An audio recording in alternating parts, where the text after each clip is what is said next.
I think we realized that we live in a very dangerous world, and we can't take freedom for granted. That's why we're here today. We're here to remember the families that lost loved ones. We're also here to say to the terrorists, we will not be defeated. We will continue on with our daily lives. We will continue on with our families. And I think that's important. We can never let the terrorists win. I would like to say to our fire department, to the men and women of our police services, thank you very much for everything that you do. As we're running out of burning buildings or running away from danger, you're running in. And we appreciate the sacrifices that you make to keep our community safe. So I want to thank you, the men and women of the fire department and the men and women of the police service.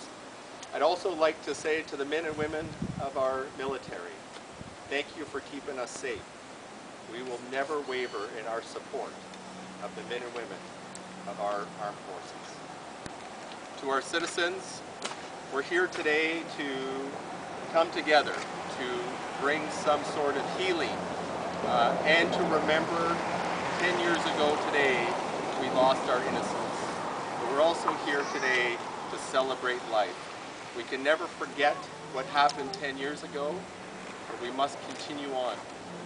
We must continue to celebrate life. We have to move forward.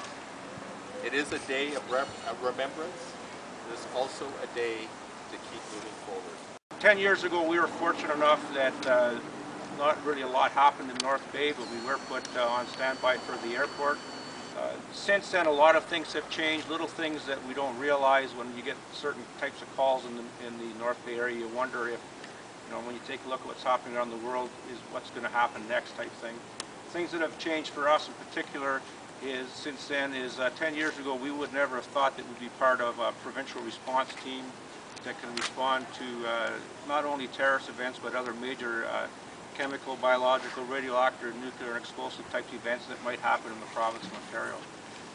So the last 10 years, even though it was a tragic event for a number of people, and it will still continue to be tragic, some of the, I think we have to also look at some of the positives that in a sense came out of it. And to me, one of the positives is the military, and all the emergency services now work closer together. We provide almost a seamless type service across Ontario and Canada and North America to make sure that everybody is safe from all kinds of different types of disasters, as well as terrorism.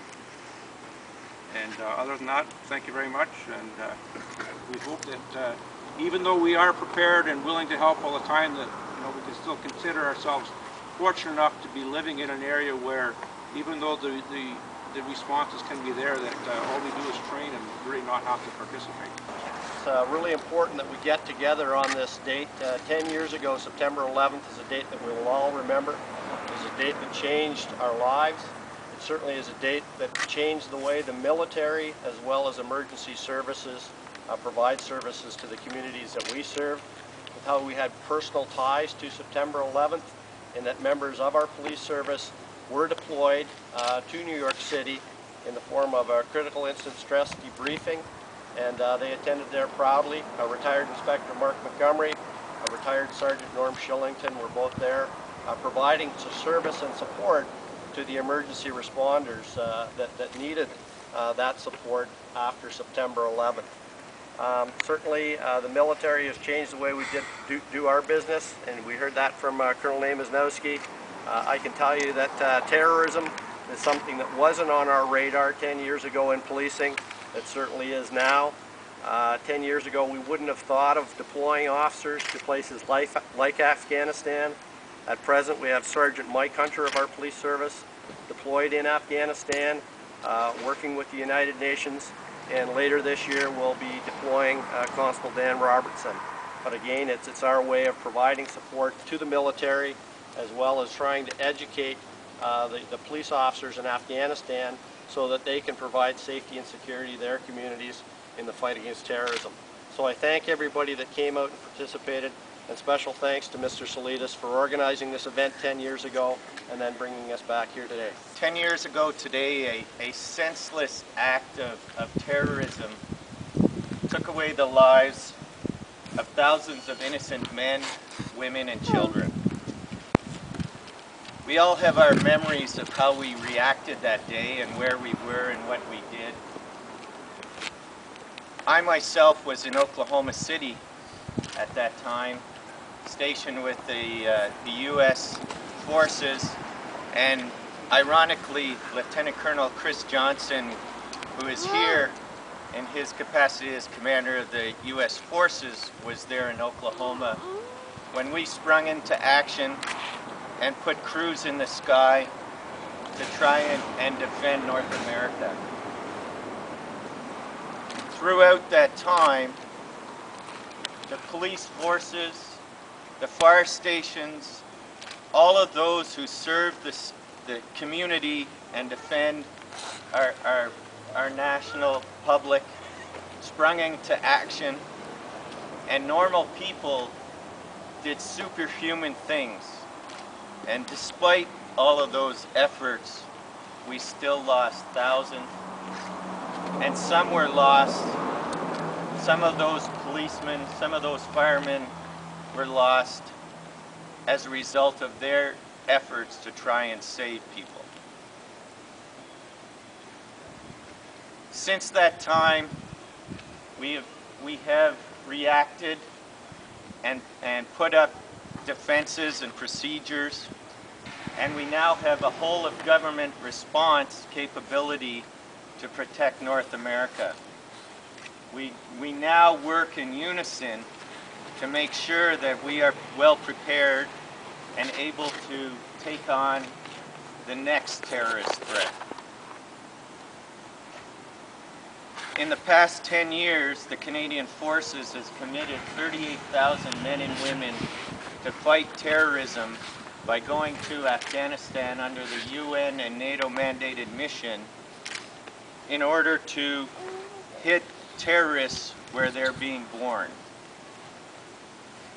We all know that we've sacrificed Canadian servicemen's lives along with our allies, but it has been in the fight for terrorism, and today the world is a more stable and secure place as a result of those actions.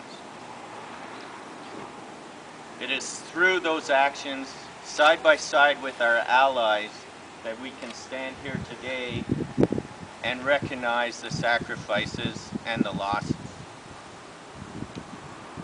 As we remember those who lost their lives exactly 10 years ago today, I would ask you to remember those who sacrificed their lives since then in the fight against terrorism.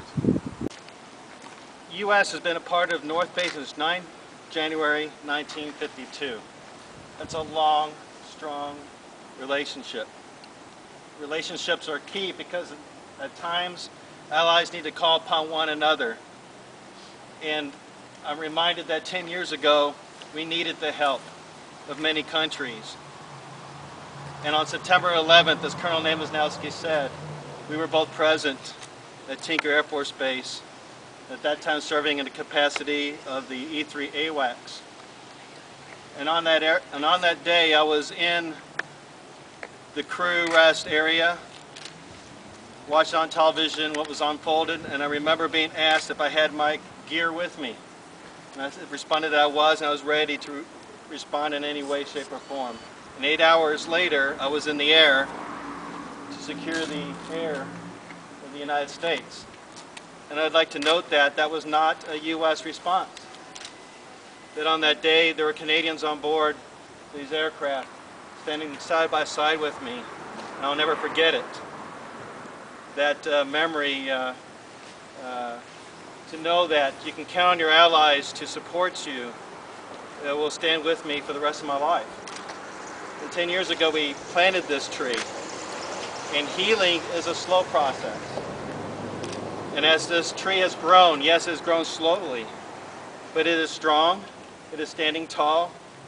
I stand before you strong and tall, and I do so alongside each and every one of you. I want to thank all of you for the support you provided the United States during that troubling time, and we will stand resolute together for many years forward because of this. And I mean that with great sincerity. Thank you.